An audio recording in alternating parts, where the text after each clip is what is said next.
Halo semuanya, perkenalkan nama saya Alfonsus Febrian Santoso. Di sini saya akan menjelaskan tentang interaksi makhluk hidup dengan lingkungannya dalam pengelompokan SDA. Yang pertama adalah komponen ekosistem.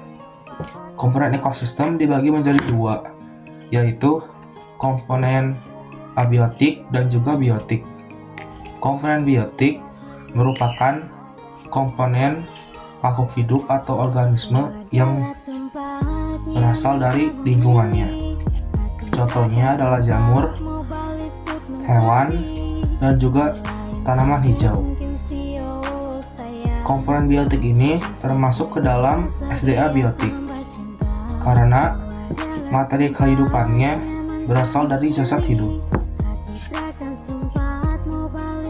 Yang kedua adalah komponen abiotik. Komponen abiotik merupakan makhluk yang tak hidup di lingkungannya. Contohnya adalah tanah, air, dan juga udara. Komponen abiotik ini termasuk ke dalam SDA terbarukan karena di SDA ini hampir semuanya tidak akan habis. Mari kita langsung saja masuk ke pola interaksi. Pada hakikatnya, organisme akan bergantung kepada organisme yang ada di sekitarnya. Pola interaksi dibagi menjadi dua atau lebih organisme. Mari ini adalah salah contoh pola interaksi. Yang pertama adalah netralisme. Netralisme merupakan hubungan yang tidak saling memengaruhi. Meskipun organisme-organisme hidup pada habitat yang sama. Contohnya adalah ayam dan kambing. Hal ini termasuk ke dalam SDA biotik karena ayam dan kambing merupakan makhluk hidup. Yang kedua adalah kompetisi. Kompetisi merupakan perasaan individu atau kelompok yang tidak mau kalah dari individu atau kelompok lainnya. Contohnya adalah belalang dan ulat. Hal ini termasuk ke dalam SDA biotik karena belalang dan ulat merupakan makhluk hidup. Yang ketiga adalah predasi.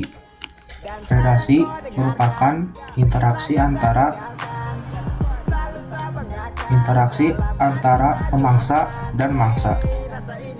Pemangsa atau sering disebut predator merupakan hewan yang memakan atau memangsa.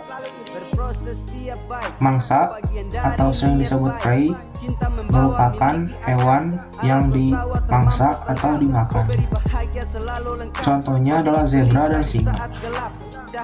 Hal ini termasuk ke dalam SDA terrestris karena keduanya merupakan masuk ke dalam berdasarkan habitatnya. Yang keempat adalah parasitisme. Parasitisme merupakan antara dua organisme yang berbeda jenis, yang dimana jika salah satu organisme lainnya mendapatkan keuntungan, sedangkan organisme lainnya mendapatkan kerugian. Contohnya adalah nyamuk dan juga manusia. Hal ini termasuk ke dalam SDA abiotik. Yang kelima adalah mutualisme. Interaksi ini sering menguntungkan di dua belah pihak, yang dimana organisme ini sering disebut inang dan simbion. Contohnya adalah burung jalak dan kerbau. Hal ini termasuk ke dalam SDA terrestris. Yang keenam adalah komensalisme. Komensalisme merupakan hubungan antara 2 spesies. Yang dimana jika salah satu spesies mendapatkan keuntungan, sementara spesies lainnya mendapatkan kerugian. Contohnya adalah ikan puzerlip dan karang. Hal ini termasuk ke dalam SDA akuatik. Yang ketujuh adalah amensalisme. Amensalisme atau antibiosis merupakan interaksi antar organisme, di mana salah satu menghambat pertumbuhan organisme lain. Contohnya adalah pohon walnut dan tumbuhan sekitarnya. Hal ini termasuk ke dalam SDA terrestris. Sekarang kita lanjut ke pembahasan tentang SDA. SDA merupakan semua potensi alam yang berada di bumi, baik berbentuk benda maupun berbentuk makhluk hidup, yang dimana bisa memenuhi keperluan manusia. SDA juga dibagi menjadi beberapa bagian, yaitu SDA berdasarkan sifatnya, SDA berdasarkan jenisnya, dan SDA berdasarkan habitatnya. Kesimpulan yang saya dapat adalah saya bisa mengetahui komponen ekosistem dan pola interaksi, yang dimana semua itu menyatu ke dalam SDA,